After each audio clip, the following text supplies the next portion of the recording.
जब एक संत दूसरे संत को काल-नेमी कहने लग जाए, कसाई कहने लग जाए पब्लिकली, ऐसे कैमरों के सामने इंटरव्यूज़ में, तो ये सनातन के लिए भी कोई अच्छी तस्वीर तो नहीं है। और जब उसी संत के पास विपक्ष के लोग पहुँचने लग जाएँ, तो एक अजीब-सी तस्वीर बन रही है। इसको थोड़ा क्लैरिफ़ाई करें प्लीज़? एक तो देखिए वो विपक्षों की वजह से ये जो भी कुछ हुआ ये हुआ, और दूसरा मैं आपको बड़ी स्पष्टता से कहता हूं, ये समूचे प्रदेश के लिए अपितु देश के लिए ये प्रबल सौभाग्य है। मुझे लगता है कि उत्तर प्रदेश एक्चुअली उत्तम प्रदेश अब बन रहा है, अब उसकी तस्वीर दिख रही है। उत्तर प्रदेश सौभाग्यशालियों का प्रदेश है, क्योंकि राम कृष्ण हनुमान शंकर सब इसी प्रदेश में। और इस प्रदेश की भक्ति, इस प्रदेश की एकादशी, इस प्रदेश की वो पूर्णिमा, इस प्रदेश का प्रदोष व्रत अब जाकर काम आया है कि हमको पिछले 8-9 सालों में कोई ऐसा मुखिया मिला जो प्रदेश की रहनी समझता है, प्रदेश की परंपरा समझता है, प्रदेश के संतत्व को समझता है, प्रदेश की जनता को समझता है, सबका साथ सबका विकास समझता है, लॉ एंड ऑर्डर समझता है, सुरक्षा और व्यवस्था समझता है। आज लाइट जाती नहीं है, बेटियां बहनें खूब आराम से देर रात तक भी घर पहुंचे तो कोई ऐसी चिंता की बात नहीं है। युवक आज अपनी कमाई से लाखों रुपए कमा रहा है। पहले जिस उत्तर प्रदेश में गुड़ खाने की जगह नहीं होती थी और पैसे नहीं होते थे, सर ध्यान से समझिएगा, हमारे यहाँ गन्ना खूब ज्यादा होता है, उसके बावजूद उत्तर प्रदेश में गुड़ खाने के पैसे नहीं होते थे।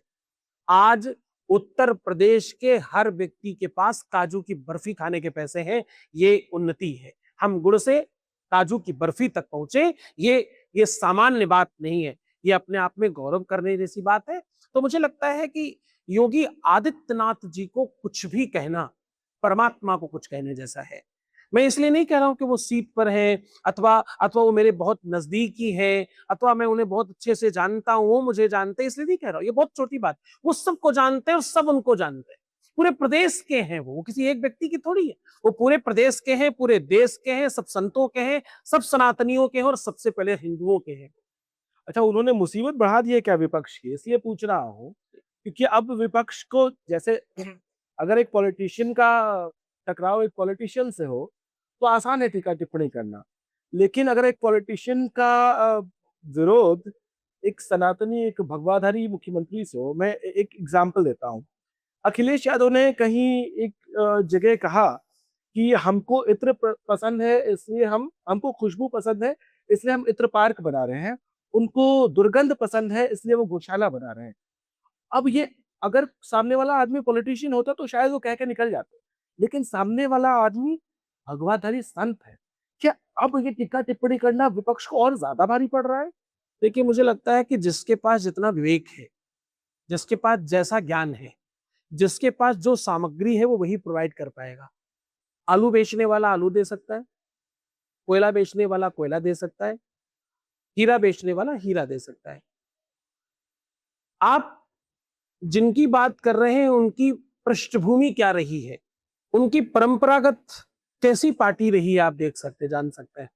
बदमाशों की, गुंडों की, ऐसी सरकारों को आप क्या मानते हैं, आप कैसे समझते हैं? आप उनके मुंह से और क्या क्या सुन क्या सकते हैं? क्या आज आज प्रदेश इस बात को समझ नहीं पा रहा है? क्या आपको लगता है कि ये प्रदेश की जनता ये बात समझती नहीं है?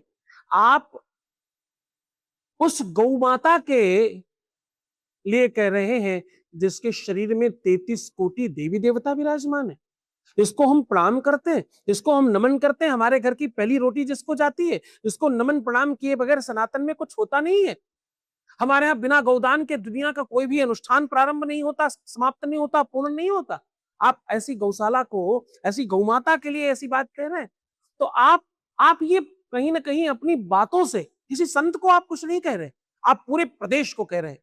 और इसका इसका जवाब आपको मिलेगा आगे, आगे आपकी जमानत जब्त होगी।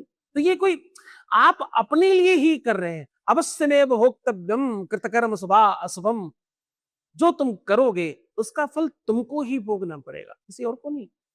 तो मैं जगत गुरु होने के नाते अखिलेश जी को भी ये परामर्श दूंगा कि कम से कम बोलने के पहले कुछ शिक्षित लोग रखें जो आपके लिए लिखें, जो आपको बताएं क्या बोलना क्या है, क्या कहना क्या है, क्या नहीं कहना है, क्योंकि आप एक बड़ी सम्मानित सीट पर रहे हैं, आप इस प्रदेश के मुखिया रहे हैं, आप एक बहुत बड़ी पार्टी के अध्यक्ष हैं। तो ये इस प्रकार की ओछी बातचीत आपके आपके दर्शन को दिखाती, आपके परिचय को बताती, ये बताती कि आप कौन है।